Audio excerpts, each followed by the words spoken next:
Come closer. Do you see this? No, not the dung. This. It's something you won't find anywhere else on this planet. This is the rare and endangered flightless dung beetle. It's an odd-looking beast. There are wings beneath that shell, but over the years they've evolved so they're too weak to fly.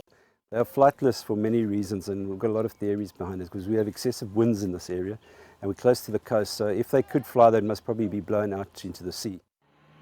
Forced to walk, a diet of dung, the beetle lives a difficult life few of us would envy. It doesn't even like the African sun. But it plays a big role here in the Ado Elephant National Park. They're really intricate little species. They're amazing little creatures that do so much good to the environment. And the general public out there doesn't really pay them any attention. Their efforts to keep this land fertile. By some estimates, the beetle digs around 200 tons of dung into the soil of Ado Park every year. That helps foster the vegetation that feeds the elephants and other wildlife. It's a real circle of life stuff. Not so long ago, the beetles were found across much of South Africa, but as elephants have thinned out, the beetles have died out. The chemicals that found their way into our food chain through the cattle almost pushed them to extinction.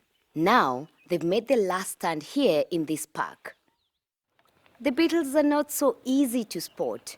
They spend most of their days trying to stay cool underground.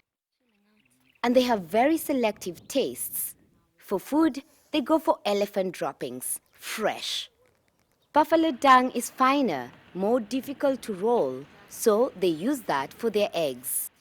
Well, that's the thing with them. They have one egg, and on average, two would be a lot for them. Average is about one, but it could be as many as 2 a year. And that's why it's not one of those species that lay hundreds of eggs, and some survive and some don't. It's just the one normally, and the success rate or survival rate is actually quite low. Still, against the odds, they have clawed their way back from the brink of extinction, and their numbers are recovering. And if you should see one, you can count yourself among the very few people who have. Soni Methu, CCTV, Ado Elephant National Park, South Africa.